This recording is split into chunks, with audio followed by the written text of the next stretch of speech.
You're listening to The Sizzle on Iron Skillet Radio and Iron Skillet Television. 88.7 FM. The station with the best music. Best music. I love the music. Best music.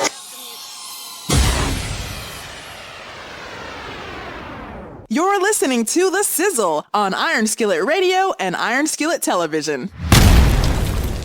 Let's start with these Kirk Cousins rumors. I don't know how credible they are, but listen, trade talks are out there about Kirk Cousins, and now Justin Jefferson's gone on the IR for at least a month.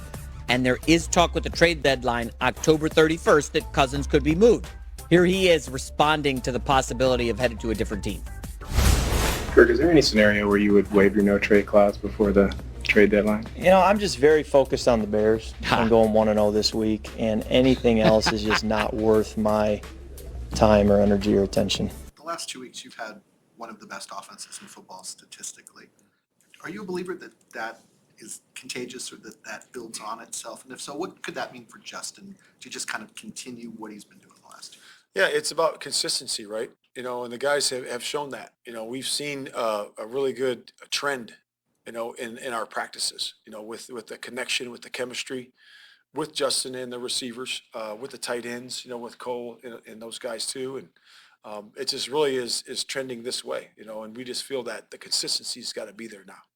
And the guys have a lot of challenges this week, you know, with the pressure package and all those things that we're working through. And the guys know it's a 1 week league. And this is all that matters is this game right here against the Vikings. Have you noticed a weight off your guys this week, maybe even yourself, just getting ready for this game, coming off a win, just going into this week? Has it felt different? Yeah, I wouldn't say that. I would say that our step-up challenge to everybody was to have a sense of urgency to get better. And that was it on Monday. That was it after the game. It's one game, and like I said, it's a 1 week league. And it's this week is all that matters. You mentioned the sense of urgency challenge. What does that look like to you for like players in practice or coaches to players? Like, how do you want to see that sense of urgency? Just in the preparation, you know, the attention to detail and the preparation during the course of the week, leading up to Wednesday, and then during Wednesday, you know, during the meetings, during the walkthroughs, guys are on their details, guys are on their assignments, guys are on the precision of the execution it takes to win in this league. And then going into Thursday, third down day, and then into gold zone and on to the rest of the week. But it's really just really focusing on, you can see it in walkthroughs, you can see it, you know, in the meetings, you can see it all the way through practice. And again, like I said, we got 48 hours. We got a lot of preparing still to do, and it's a sense of urgency to do that.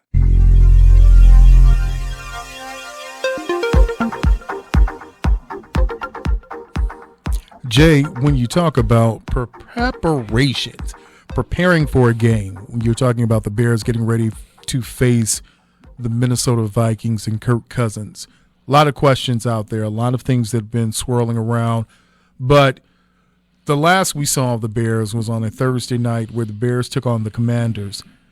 And what we saw from that Bears team was early that they dominated the line of scrimmage. And statistically, we have a lot of numbers that back up the fact that the Bears were dominant. But here's the thing.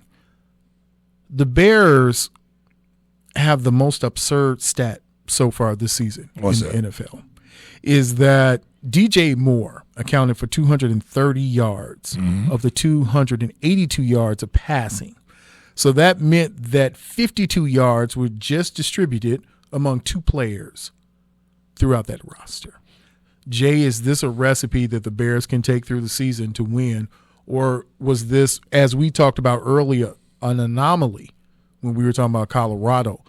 Was that Washington game against the Commanders, was that an anomaly we saw from the Bears, or is this the new way they're going to play to win throughout the season?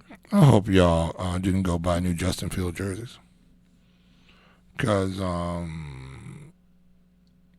until they can do it a few more times in a row, I'm not buying it.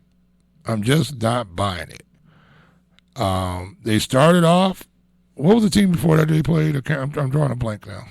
They played the Broncos. Right. So you got the Broncos, right, who are historically bad.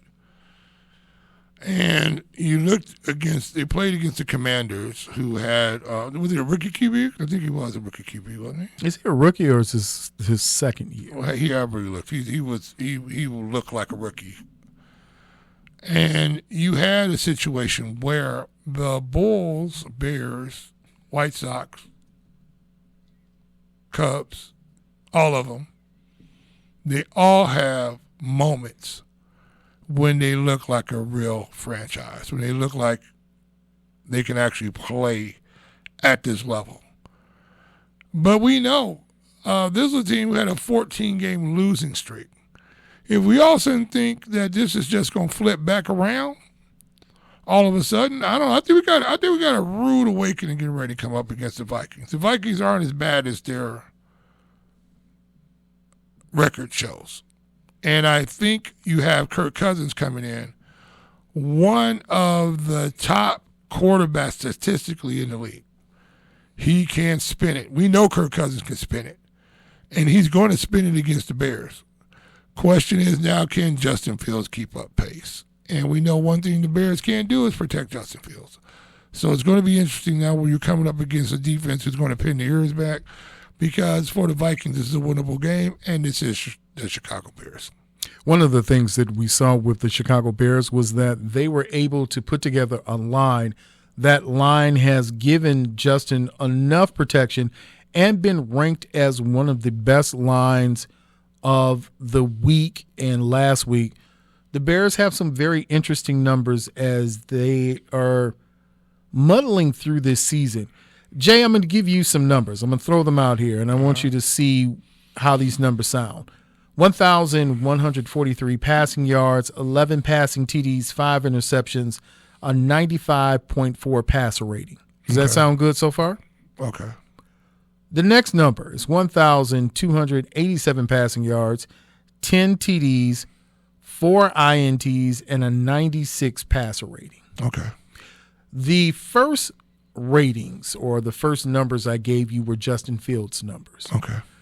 Up to this point, to week 5, that's where he looked, and until yesterday or till Thursday, the second set was Patrick Mahomes' numbers. So are you saying on the sizzle, are you saying that Justin Fields is better than Patrick Mahomes right here on the sizzle? Go.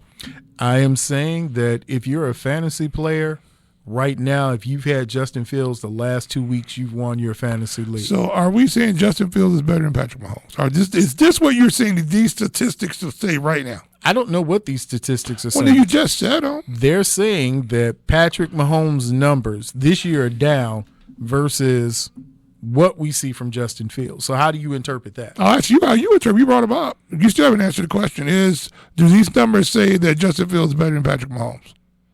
By the numbers, yes.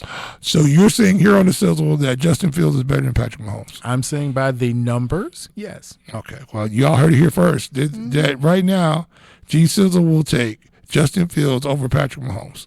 No, I'll take Justin's numbers over Patrick Mahomes. I did for at the end of the season, end of the year. Let me ask you a question. Wait a minute now for my fantasy, because I'm going to take it for my fantasy. Will Justin Fields have better numbers than Patrick Mahomes at the end of the year? I don't think so. I think once we play out, because we're only in week 6. Once we get all the way to the end of the season, I don't believe that he will. But the question should be then, Jay, if Justin Fields has numbers similar to or that of Patrick Mahomes at the end of the year, what does that say? They say that the 4th dimension has come and broken through the 5th dimension. Who cares? Look, if we compare Patrick Mahomes to Justin Fields as a quarterback, right? If we're going to compare that, we're just going to use numbers. Then who's that guy that has 7 or 8 rings in the NBA? Then he must be better than Michael Jordan. Who's that? I think that's Robert Horry. Did he have 8, 9 rings? Mm-hmm. Something like that. So he must be better than Jordan because his numbers are better. I mean, these numbers, you can have stats say anything. The whole issue is that when you look at it, what do they pass the eye test? And right now, Justin Fields look great, but he look great against bad teams. Now let's see what he looks like against, because I know here's the fun statistical part, that Minnesota's defense has been shutting running backs down this year, right? They've been doing real well statistically against running backs, right? I think they want to say they're like 13th in the league, and the Bears don't have a running back. They don't have one. I think one's concussed, one's got the ankle. They had a fullback playing running back, and if they don't get that fixed, that means they won't have a running game. That means Justin Fields will be thrown into 6 and 7 players because they will get pressure on Justin Fields with 4 players. You think are you taking him or Patrick Mahomes to throw into those tight windows? Well, definitely you're taking the player who has won Super Bowls, who has been one of the most consistent. But when you have those numbers and they are saying these types of, or showing these types of anomalies, the question then becomes for the Bulls. I got keep you. doing it. The Bulls, the Bears, because they're all in this same the White Sox, mediocrity of foolishness. So for the Bears, if you've got Justin sitting there at the end of the year, and this has been the question for all of those, we had this discussion in the barbershop. Uh-huh. And at the end of the year, you've got Justin with good numbers. You've got him with Patrick Mahomes' numbers, but you don't have him with Patrick Mahomes' wins. And you have the only opportunity, maybe the first and last opportunity you will have to reshape this whole Bears organization. And maybe Caleb Williams isn't that great. Maybe there will be somebody else. Maybe it's a young man from Michigan. Maybe it could be some other quarterback. How do you then get through this whole time and then make a decision with Justin at the end of the year? Well, okay, so here's the biggest problem, right? You're going to drop this big money on Justin Fields, right? If you take a rookie quarterback, you don't have to drop that money, number one. Number two, let's take a look at it from this standpoint. Are you going to drop the money? Where you need to drop the money, as we're saying now, is the offensive line. You need to pay as much money as you can to get in the best offensive line. You need to make but the problem is that you can't really do that in the NFL. You just can't go out and just pay everybody more money and get them. It doesn't work that way. The problem with the Bears right now is that offensive line is not good. It's just not good enough to protect them. And until it becomes good enough to protect them, you're going to see some spurts like we've been seeing. But I don't believe, because the Bears have not drafted well with the offensive line, that they, what was it, Caruso from Oregon, the center that they brought in, when you're missing on people like this, when you're missing, you can't miss on these upper picks for the Bears. What was the guy that took out of HBCUs? Carter. Are we happy about that? I don't know if you're happy about it. He played right and left guard for you, more of a right guard, Ja'Tyre Carter. It's been a lot of misses on that offensive line, and the sad part is you're missing on someone who was supposed to be an expert on offensive lines. And that tells you how difficult it is to build these type of teams, these winning teams. I mean, you look at Belichick up with the Patriots right now. I mean, one of the all-time gurus ever to coach in the NFL, and you see struggling going on. Everybody talked about how good Mac Jones was supposed to be, struggling. You look at who some can't miss guys came in. The little young fella, struggling. Murray, struggling. Stroud. Where everybody said, I don't know about Stroud. Stroud looking good. So the issue is that you have to have all the ingredients together. One thing I think that Patrick Mahomes had was because he was able to extend plays, and because he has that rocket behind him, and he had Tyreek Hill for all those years, that he was able to take the top off these defenses, and he had a weapon nobody else had. Now, pedestrian-wise, what else does he have? He has a weapon nobody else has in the tight end, right? If he doesn't have the tight end on the field, all of a sudden you see Patrick Mahomes not look as formidable as before. Why? Because he has no place to go with the football. That's the biggest problem. I think with the Bears, once they figure out Justin Fields, what he likes to do tendency-wise, and from what I understand, Minnesota blitzes about 52% of the time. So he's going to have people in his face. Can he make a decision to get the ball out of his hands? and put it on somebody? That's the question, right? And if he can show you that he can do that, fine. But I think we've seen a lot of Patrick Mahomes lately, not Patrick Mahomes, but a lot of Justin Fields. And I don't know. And I'm going to tell you what, even Caleb Williams, I don't know if his game's going to actually translate. I don't know if it's going to translate because he throws with wide open players. He's moving around the pocket. Guess what you can't do in the NFL unless you have elite speed? You can't run away from these defensive ends. They're going to chase you down. All these guys are 6'2", 6'3", 6'4", 240 pounds, and run 4.5. They're going to chase you down, especially if you're running sideways and they're running straight. They're going to chase you down. There's none of these slow guys on the outside like you find, second-tier players that play on these Division I teams. You're not going to have guys like that. You're going to have every guy out there that can run. You're going to be playing Alabama every day, literally. You're going to be playing Georgia every day. Not even Georgia. You want Georgia on steroids. Here's the thing about it, right? I was talking to a friend of mine before, and he said, Jay, you understand what? I said, what? He said, listen, what's the worst team in the NFL right now?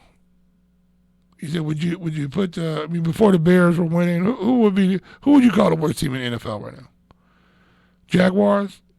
No, probably the Raiders. You think the Raiders the worst team?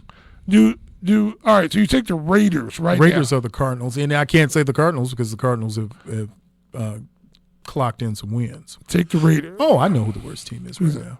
Carolina Panthers. Panthers. That's all. I was trying to say Jaguars, but I went to Panthers, right? Take the Panthers right now, and let's put them against Georgia. No, you're talking. We've always had those discussions, and we've had those discussions when we had those foolish talks about being able to outrun a bear. Could Devin Hester outrun a full bear? And you get to that point where can these college kids go up against professionals? No.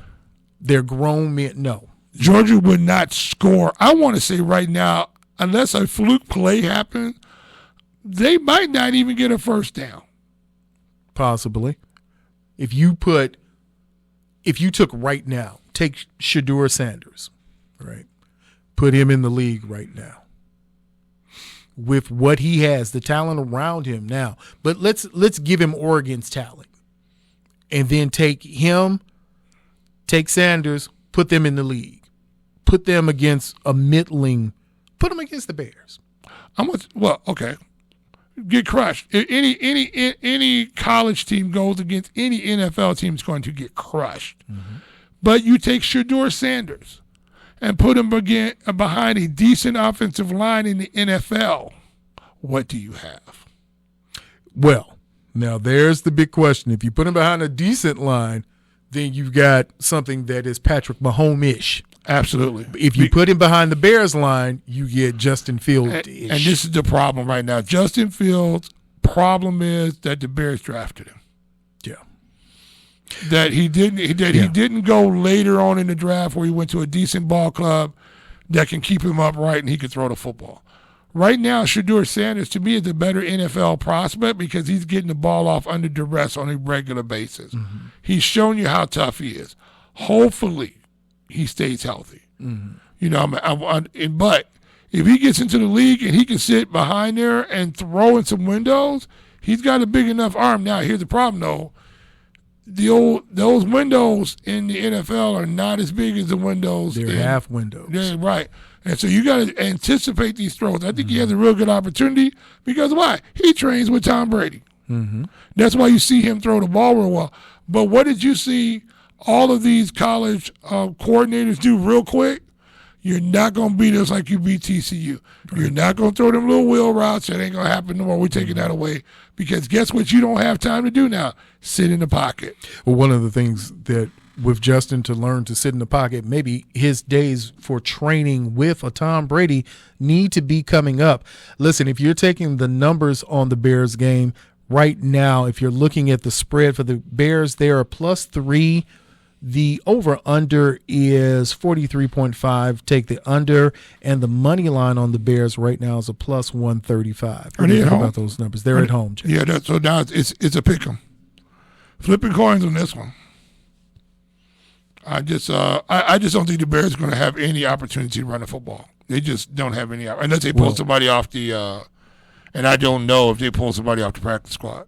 They are down running backs, but to their credit, the one thing the Bears can say is the Vikings give up more passing yards than they give up rushing yards.